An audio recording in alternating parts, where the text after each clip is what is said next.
Hi and welcome to another narration presented by yours truly, Cryptid's Roost. Let's just take a moment's silence for all the haters. That's enough. Be sure to check out the blooper reel at the end of the video, which is then followed by the end screen where you will find more videos listed. So grab your coffee, sit back and enjoy the show. And don't forget, where fear is, happiness is not. The Monster Under the Bed, Part 2, the finale. This awesome 2-part series is written by Corpse Child. I didn't hear anything strange and sleep was no problem for me that night, as well as the next few nights for maybe about another 2.5 to 3 weeks. Because of this, I actually did start to think the whole thing was in my head. Just too many nights spent watching those classic monster movies, right? Well, at least until that Thursday night, almost a month later, when, you guessed it, I heard the noises again. The pounding was frantic, even more so than last time. It sounded like someone was knocking on the door in distress.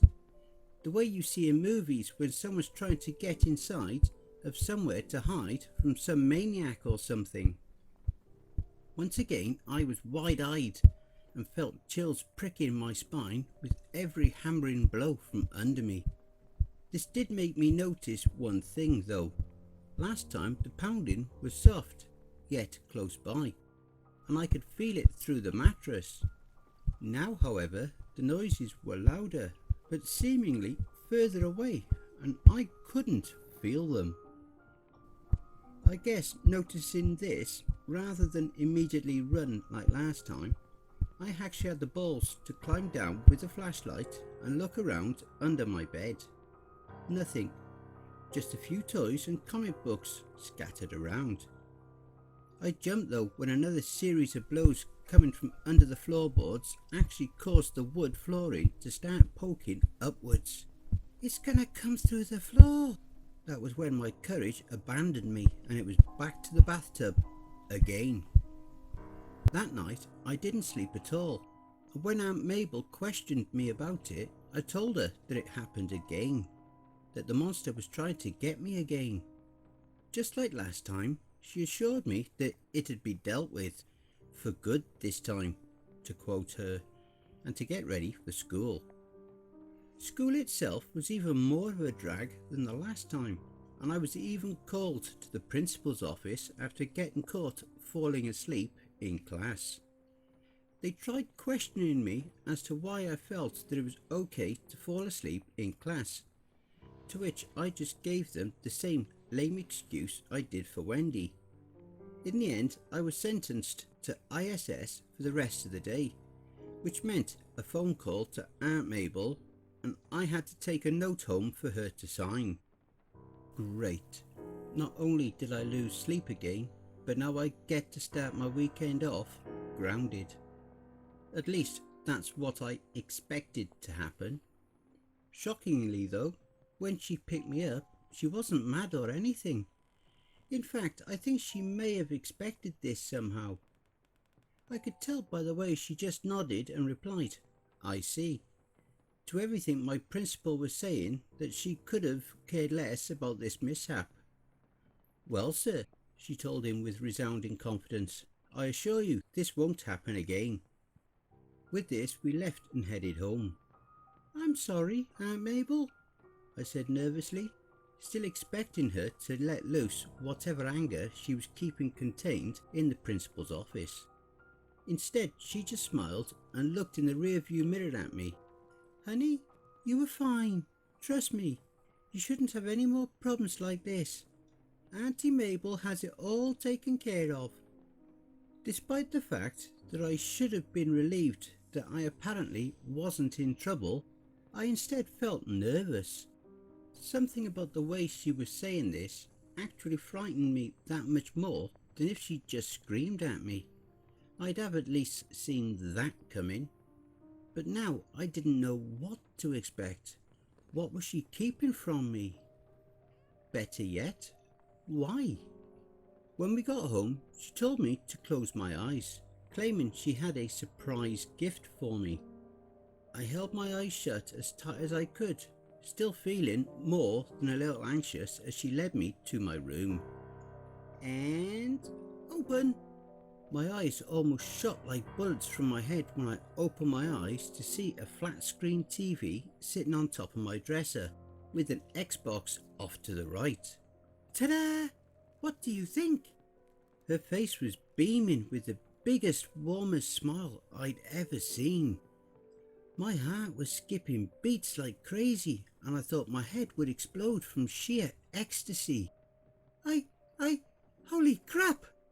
She giggled before hugging me close to her and planting a firm kiss on the top of my head.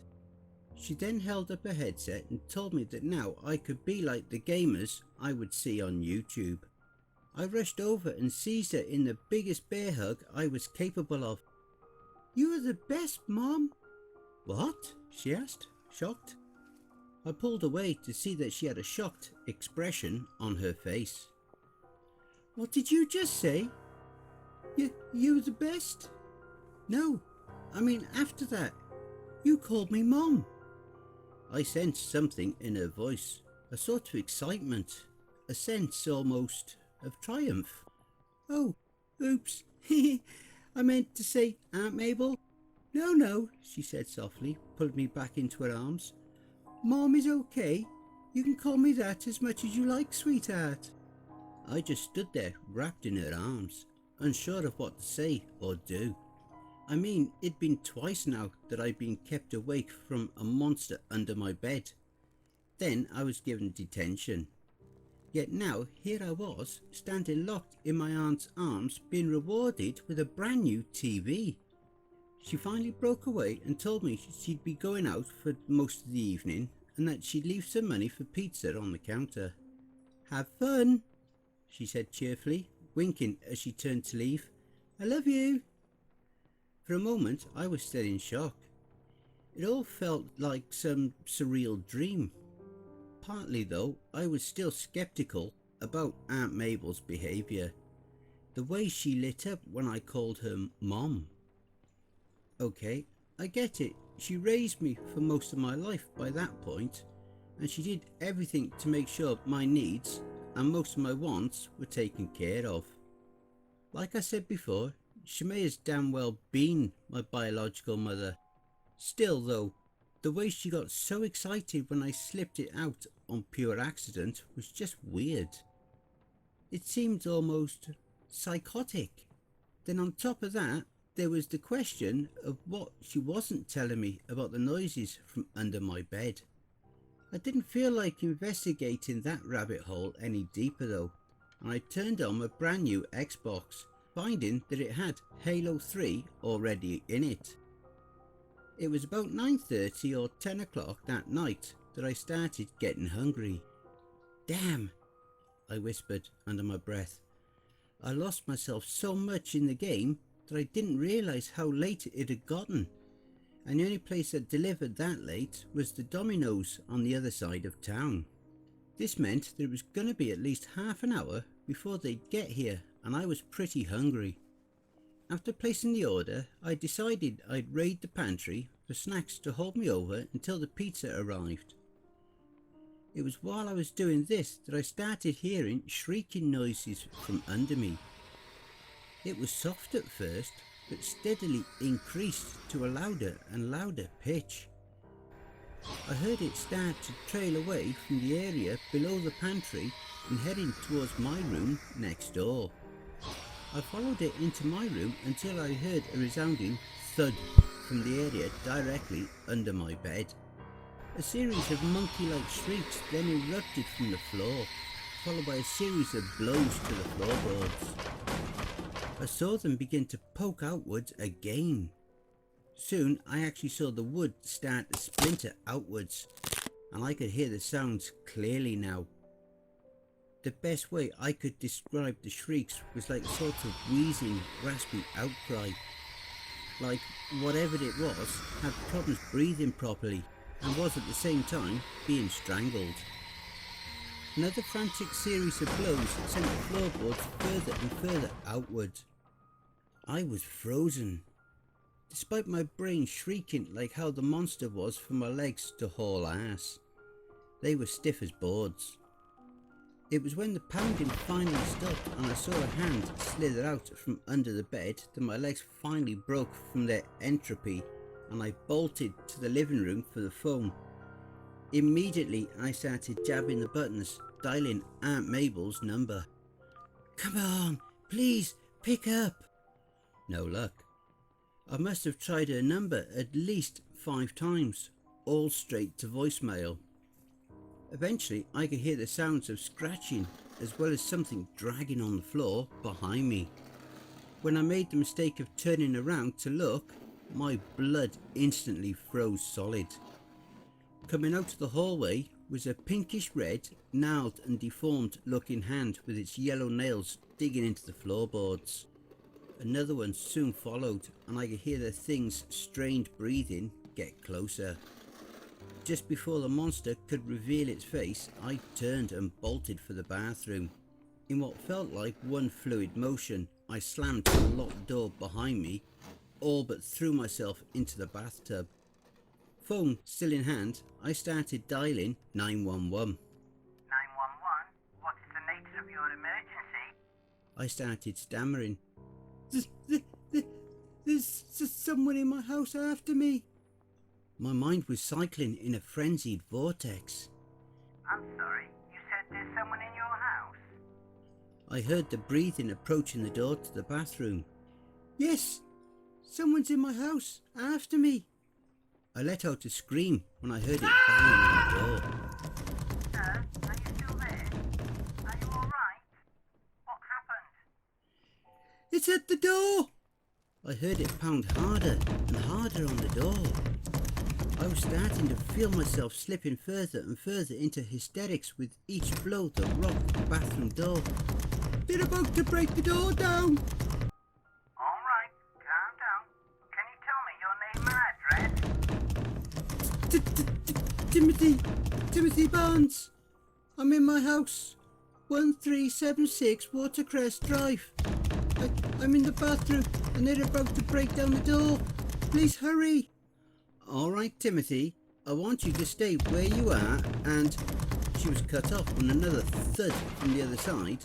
This one sounding like someone was attempting to batter it with their body, causing me to fling the phone across the bathroom in a panic.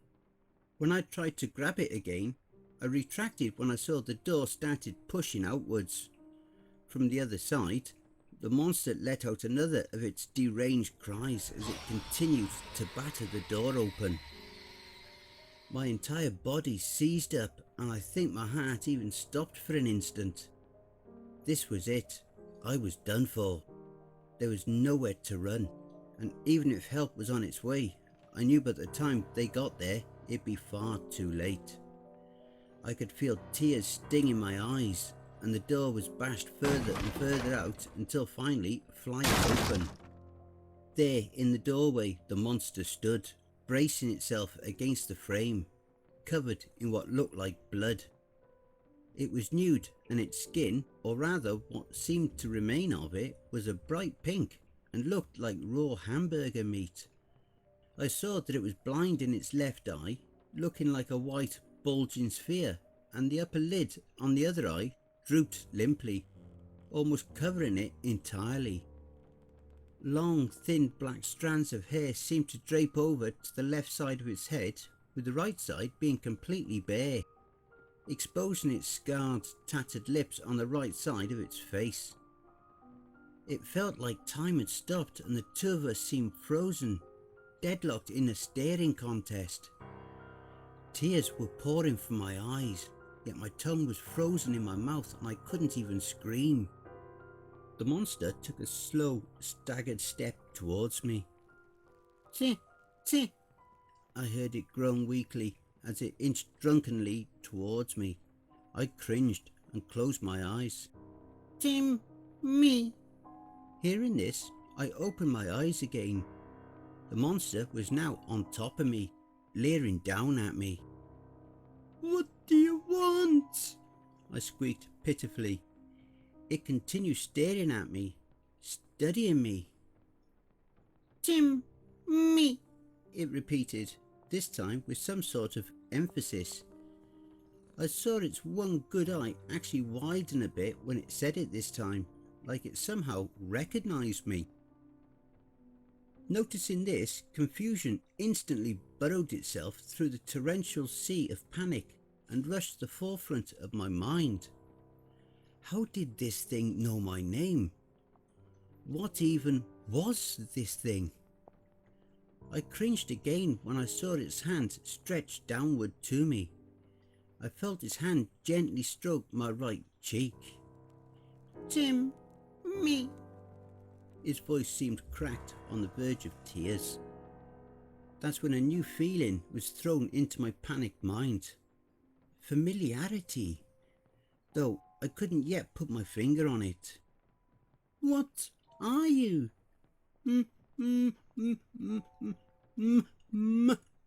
What? I asked, now even more bewildered than frightened. What was it trying to say? Mama? Was it trying to say Mama? What was that supposed to mean? Its eye widened and I saw a tear travel from it. Me. Tim, me. That was when it hit me. All at once, the memory of that day at the hospital all those years ago came racing back to me. My heart started racing again. No, this can't be. Mom? Mommy? I reached out to touch the gruesomely scarred, mangled face. It was true. There was no denying it. This wasn't some inhuman creature. This thing, the monster that had been tormenting me at night, was my mother. She was alive. But how? Where had she been? And why didn't she try to see me? All of these were dwarfed, however, when another, far more pressing question, how long had she been here, under my bed? Then I remembered all the long nights Aunt Mabel spent out and about before this all started. This led me to start thinking about all of her odd behaviours, particularly the whole call me mom thing, before finally settling upon a damning conclusion. Did Aunt Mabel know about this? Was this what she'd been hiding from me this whole time? I was broken from my thoughts when suddenly I heard an enraged shriek come from behind my mother, followed by the sound of metal impacting on the back of her skull. Instantly, her body went limp and she fell face first into the bathtub right next to me, blood immediately starting to pool around her head. I looked at the doorway to see Aunt Mabel tightly clutching a pipe wrench. She was breathing heavily, covered in cuts and bruises, and her hair was all messy. Her eyes were wide open and delirious with rage. "He's my boy," she declared with short breath. "Do you hear me, you bitch?" The body of my mother was convulsing violently. Aunt Mabel raised the pipe wrench high again before proceeding to drive it again and again into the back of her head. "He's mine, just like his father was mine, you fucking sleazebag whore!" Every syllable of her venomous words corresponded almost perfectly with each whack of the wrench on the back of my mother's head. Finally, her body stopped twitching, becoming fully relaxed, lifeless. Regardless of this, Aunt Mabel continued stoving in the back of my mother's skull with the wrench, howling like an uncaged gorilla until I grabbed her arm and cried out, "Stop! What are you doing? You're killing her!" She looked at me, for a second examining me with her bulging, crazed eyes. Then I felt her arm relax, her animalistic stare melting away back to her gentle, heartwarming smile. "Oh, sweetheart," she said in that same gentle voice that now made a sound far more deranged than my mother's monkey-like shrieking. "I told you I'd handle it for good, didn't I? It's all right. Everything's gonna be all right. She then pulled me in for a hug and softly cooed, kissing the top of my head. Be a good boy and go back to your room. Play your game for a little while and let me finish up in here, okay? This can all be our little secret. I shoved her away. Get away from me! You're a monster! I watched her smile very slowly dissolve away, melting into a confused, sullen look. Monster? She murmured. I could hear her voice starting to break, her lips starting to twitch and glisten with tears. Monster? Her whole body began shaking violently now. The knuckles of her hand that held the wrench whitened as it shook more violently than the rest of her. Monster?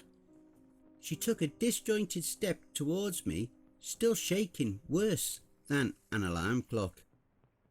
You call me a monster? I'm the one that raised you. I took care of you. I am the one that made you happy. I gave you a life. I am your mother, not this slut. You are my boy. You were always supposed to be my boy. I had backpedaled out to the bathroom as she slowly continued forward. Her face twisted into a smile again. This wasn't her warm, loving smile though. This was a psychotic parody of it, with wide, twitching, bulging eyes and a vulpine grin stretching across the length of her face. Come here. Give Mama a kiss. I turned and ran from the front door. I only made it to the centre of the living room, however, before Aunt Mabel had me in her arms. You are my boy. Mine. That bitch should have burned in hell with the hospital. I should have always been your mother. She took him away from me. She won't take you. No one can have you. Only I can have you. My struggling was pitiful in her iron grip. She had one arm around my throat, with the other restraining one of my arms. The room started to blur, and I started wheezing, feeling the air being forced from my lungs. Shh. Just take a little nap, my sweet little Timmy. My muscles soon started going limp. Darkness crept upon the corners of my vision, eventually taking over. I faintly heard Aunt Mabel's voice started singing. Hush, little baby, don't you cry. Auntie Mabel's gonna buy you an ice cream today. Before I could black out completely, the next thing I heard was the crash of the front door being kicked open and a deep voice shouting, Freeze! I felt a small bit of air rush back into me as her arm just slightly released its crushing hold on my throat. Mom, drop the weapon and let the boy go. He's mine, I heard her declare with that deranged, psychotic voice. My vision was still blurred, but I saw what looked to be the shape of a police officer standing in front of us, aiming his gun in our direction. He's my boy. You won't take him from me. Mom, it's over. Drop your weapon. Let him go. And put your hands behind your head. I felt her start to pull me backwards. He's my boy, and no one is taking him away from me. Almost without thinking, I slipped my chin down into the crook of her arm and bit down as hard as I could. She shrieked in pain and retracted, causing her to drop the hammer and allowing me to throw myself away from her and towards the officer. I saw the officer rush to detain her. No, she howled, writhing in the officer's arms as he forced her to the ground.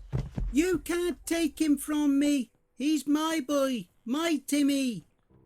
Outside, 3 more cruisers pulled in and I ran out to them. I started blabbering frantically to them, trying to tell them what was going on. Inside! He's got her! She tried to get me! I could barely keep up with what I was saying myself. One of the officers, in a familiar voice, told me to calm down, take a deep breath and speak clearly. When I looked to see who it was, I had a full-on meltdown. It was Officer Harriet. Officer Harriet, who'd been there for me years before. and was here again now. A superhero. My superhero. Just like Superman or Batman. She smiled and wrapped her arms around me, whispering, "Shh, it's okay, Timothy. Everything's gonna be okay." From behind me, I could hear Aunt Mabel screaming at the top of her lungs as she was dragged kicking and struggling out of the house. By now, her screaming had dissolved into inane babbling, completely incomprehensible. They were barely able to force her into the car. One last time, mine and Aunt Mabel's eyes met. Hers were wide open and crazed, and her mouth was wide open like she was howling at me. Like an animal. Like a monster. Eventually, the ambulance arrived. After they checked me out, ruling that I was fine, outside of a few nasty bruises, I told them that my mother was in the bathtub, hurt. I saw them bring a gurney into the house, causing me to remember that day years back when I watched them wheel my father's body away. I had to turn away. I couldn't watch my mother get wheeled out the same way. That night, Officer Harriet took me home with her. The next morning, she broke the news to me that my mother didn't make it through the night hospital. I was told that her last words were, "My Timmy." Aunt Mabel's trial was a month later, where she admitted to both my mother's kidnapping as well as the arson attack on the hospital. I remember how her face looked when she testified to this. The complete lack of remorse, or of any human emotion for that matter. It's a face that I still see at night when I can't sleep. In the end, she was declared guilty and given 3 life sentences without the possibility of a parole. That was the last time I'd ever see Aunt Mabel. Not long after that, Officer Harriet began the process to legally adopt me. She told me in the days leading up to the trial that she'd been wanting to have a little boy. A sweet little boy like you. It took almost a year, but it finally happened. I was adopted by her, my superhero. Ever since that night though, I never got over my fear of what was under my bed. This was very problematic at first because it made me afraid to sleep in my own bed. I wasn't sleeping properly, which of course meant I was doing horribly in school. The only way I was comfortable sleeping was beside Officer Harriet in her bed. Even though she wouldn't say it to me, I knew it was starting to weigh her down too. Finally, we were able to plug me in with a trauma counsellor who I still see to this day, 15 years later. He's helped me a lot through the years, more than I could thank him for. Eventually, I was able to get through school and did a year of college, where I met my beautiful wife, Rachel. She's been with me now for 2 years, through both the good times and the bad. We talked about having children, but I always told her that I wasn't sure that was a good idea. I fear that something would happen to them, just like it did with me, that they'd learn the truth about monsters under the bed. She's always been so understanding about it before, but lately she seemed more and more distant towards me. I'm starting to worry that her patience is running out. That's when my therapist told me to write this all out, get it all out in the open. I don't know if it'll work in the end or not, but for what it's worth, I do feel confident that sharing this may at least help others. Maybe through this I can spread the truth. Monsters walk this earth. There may not be some beast or creature you see on TV or in comic books, but they are real, all of them. They can take many forms or hide in many places, even under your bed. But even those aren't the worst. No, the worst monster, the scariest monster, is the one that tells you they love you. And I hope you all enjoy the blooper reel. Instead, she just smiled and looked in the rear view mirror at me. She then held up her headset and told me that now I could be like the gamers I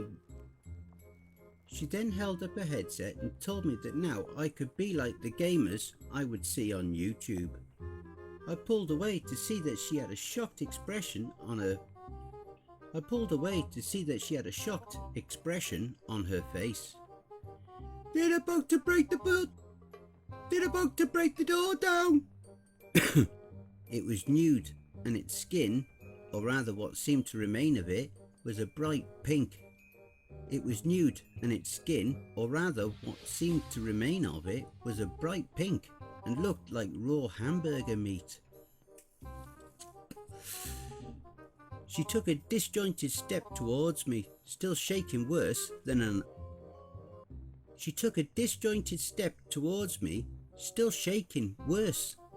an alarm clock. I felt a small bit of air rush back into me as her arm just slightly released its crushing hold on my throat. He's my boy, and no one is taking him away from me. Hey family, please be so kind as to punch the like button and smack the ass of the subscription button as well. And remember to chokehold that notification bell and then select all. That way you'll receive all notifications each time I upload a new video. And by subscribing, you'll be the first to see all of our new spooky creepypasta stories. A very big thank you to Corpse Child for allowing me to narrate this awesome series. Make sure to check out Corpse Child's Reddit for more brilliant stories. Also be sure to check out the Corpse Child playlist here for more of their stories that I have already narrated. I would just like to say a very big thank you to all of the authors that I have worked with and all the ones that I will work with in the future. So thank you all, my brothers and sisters. And why not hashtag cryptidsroost in your comments. If you would like to support the channel, I have an account at buymeacoffee.com. You can send your coffee donations, big or small, to that site, link is below, or via paypal.me/cryptidsroost. You can also support us on Ko-Fi, the link for that will also be below. And don't forget to check out the end screen, see above, that will also list some more videos in my back catalogue. Take care everyone, and I hope you all have a wonderful and peaceful night. And don't forget, where fear is, happiness is not.